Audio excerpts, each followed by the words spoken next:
So I've been using the Sony WH1000XM5 pretty much since its release in 2022. Long time. It's a long time. And recently, after much abuse that may or may not have involved mustard oil, I switched to the Bose Quiet Comfort Ultra. Namaste, with DHRME. Damn, how I really miss excellence. Oh, Yeah. you miss it? Yeah. Okay. It's going to be a completely real conversation, totally uncut, raw. So, Adolescent style. adolescent style, one take. You're making a big mistake. With a lot of ums and ahs, I'm guessing. Yeah. Okay, let's go. 2022. Why pick the XM5? Let's start there. I'm very curious.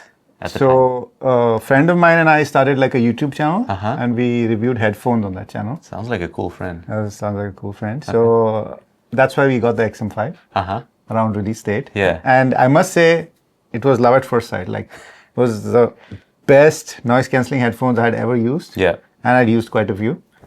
So, that's the story of how I got those headphones. And guys, when I think of this guy, I think of these headphones around his neck like all the time. Yeah. That's how he rolled. Yes. No case. He just put these headphones into his bag, into whatever, right? Yeah, and they traveled all around the world with me, from the US to India, Yeah. all over Europe, Yeah. and yeah. Wow. Okay. But something happened. You alluded to it in the introduction. Yes. So after much use and much abuse, the headband came loose. Much use, much abuse, headband came loose. I can riff even without cutting. I'm so good. And so it was getting harder to use it on a daily basis. It wouldn't stay in place. And we had a Bose Quiet Comfort Ultra, which we bought for similar reasons. Yeah. We have a YouTube channel, we review products With that cool friend. with that cool friend of mine. yeah, I didn't say cool at any point though, but I'm that's pretty good, sure you did. That's a Pretty good arm sure. filling. Good looking was also mentioned. I was, Okay. All right. anyway, so we got the Bose Quiet Comfort Ultra. Yeah. And I said, you know what, I want to give this a shot. This is Bose's flagship. I've used Sony flagship Yeah. for 3 years. And I was always kind of the Bose guy, right? And we'll explain why. But yeah, indeed, I kind of also pushed you that direction. I was like, why don't you try Bose? Why don't you try Bose? Maybe I can convert him. And it's been 6 months now since I've been using it. Yeah. Yeah. And I miss my Sonys. I miss my Sonys so bad, so bad. Okay. But there's a couple of reasons for it. Okay. And I think the main reason for me is ironically comfort. Quiet comfort? No, they were not comfortable for you. I'm definitely in the minority here. So if you're buying these headphones, don't base it off of my opinion. Yeah. But I think the Sony are super comfortable. And the Bose for me are comfortable as well. So it's really a difference of 95% versus 100% Yeah. rather than 10% and 90%, you know? Yeah, I get what you mean. And like you said, right, and people watching, it really depends. So I'll give you my take. My take is that the Bose is more comfortable. Not affiliated with Bose in any way, but just I've tried both equally as much, but I gravitate towards the Bose. I feel it's more spacious inside the cups. It's plushier, but I will give Sony one benefit, and that it's the whole unit, the whole set is very light. Super light. Yeah. Very lightweight, and I think that's what it has going for it, but it's not as deep on the ear cups, That's true. department. So, I agree. I yeah. agree with that. So your ears kind of don't feel as, in the air as they do on the Bose. So they don't feel like suspended Correct. a little bit. Whereas the Sonys, you're always kind of touching the cups. But I didn't mind that at all. Right. Okay. So that's one thing. So there's 3 things I miss essentially. One of the things is the comfort. Second thing is the controls. Okay. And Bose, let's be honest, was always our favorite for controls. There's a history there. There was no nonsense about touch. There was no nonsense about anything. You had a button for everything. I remember the on-off switch, which also doubled as a pairing switch on the side of the cup. Yeah. Brilliant innovations. Yeah, brilliant Yeah. implementation. Implementation, yeah. But yeah, I think the Ultra has gone They've gone backward. They've gone backward. Yeah. Not only that, they've added that touch bit for volume, which maybe you can differ on. Correct. The fact that they've cut down the number of buttons, that's so annoying to me. And not only the buttons, but the travel of the buttons, Yeah. the size of the buttons, the tactile feel of the buttons, but also, you were mentioning this earlier, the number of buttons, because you had separate buttons for each thing. I don't know what they were thinking. No, going this exactly. route. Yeah. So the play pause and the ANC button are the same button. It's a long press or a short press, and that is, for me, super freaking annoying. Yeah. They take really long to start up. This is something I mentioned. And why is that related to buttons? Because I have two buttons. I'm not sure which button I've hit. Both are on the right side. Yep. So often I'm wondering, okay, has it not started up because I hit the wrong button, or is it just taking long to start up? Whereas with the Sony, it's clear. You have an ANC button, you have a power button, you have the touch controls, which I must say, Sony was like in the olden days, the touch controls weren't great. But the XM5, I think, in terms of latency, they've nailed it. Very responsive. Yeah. That I'm very happy with. What's interesting though is on the Bose, you have that feature where you don't actually have to power them off, right? You can just remove them. After a while, they just disconnect and all of that. And when you wear them, they start up again. But again, like you said, they do take some time to start up, even with the auto startup feature. So yeah, I'd rather have that within my own control when I start up headphones and when I turn them off. So I disagree with like you and Steve Jobs there. I want a power button. Please give me a power button on all my electronics. That's what I'm saying. I want a power button too. I want the control. We both disagree with you, Steve. Yes. If you're listening from wherever you are. Okay, this took another turn. Yeah. The third thing I don't like about the Bose, and actually this is not really a criticism, but again, is the sound. Okay.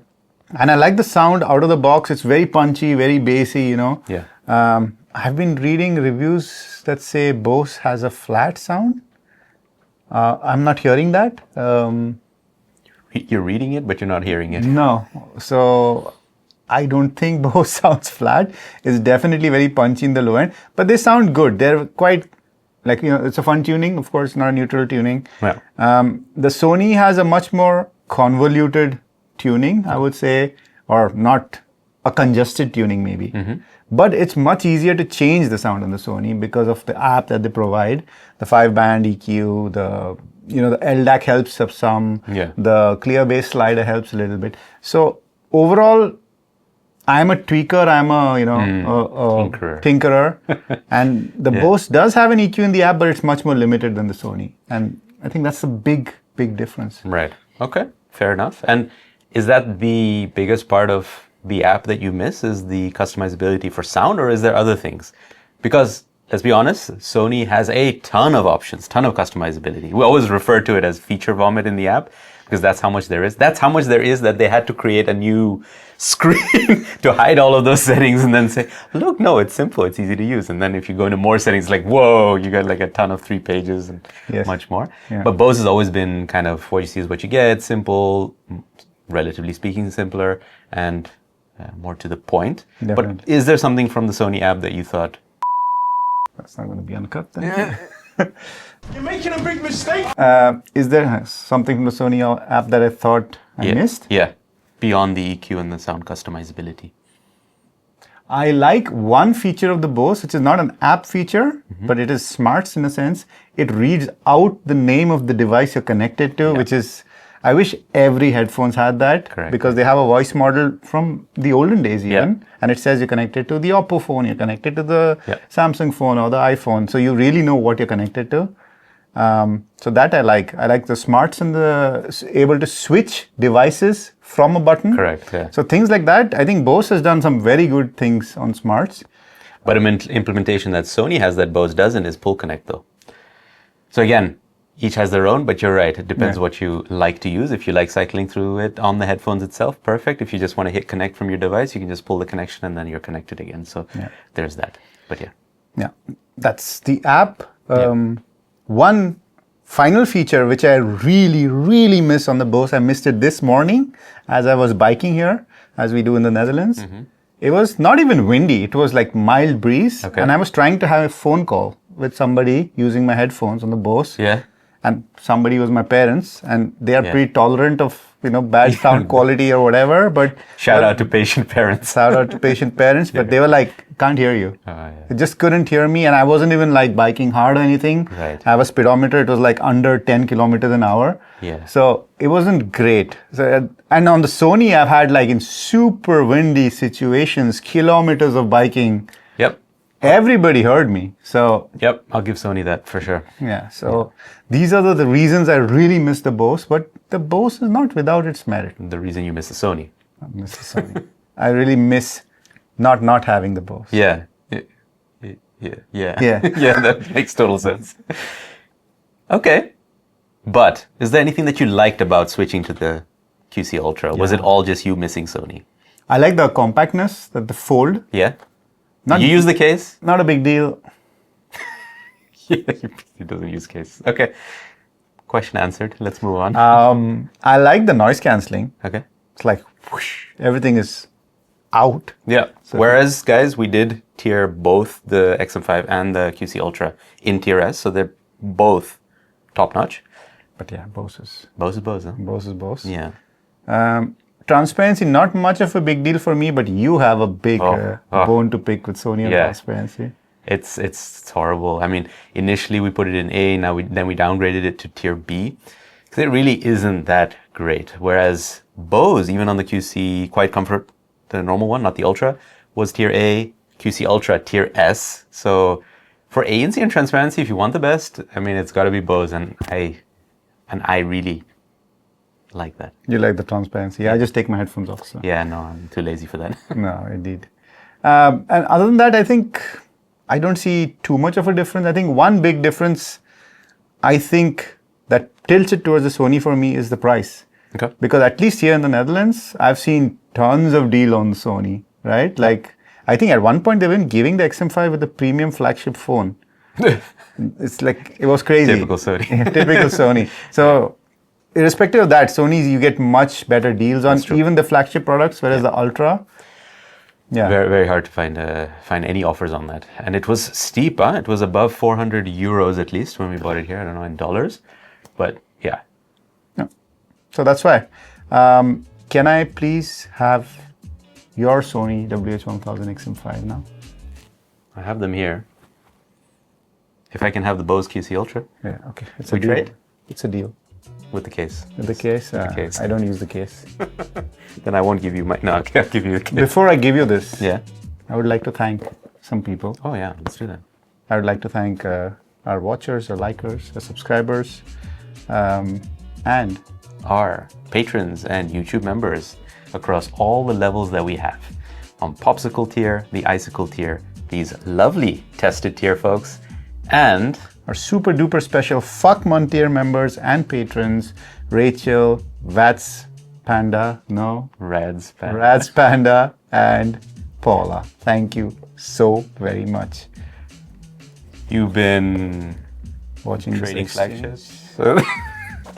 And we've been DHRME. I got the Sony. Tweets.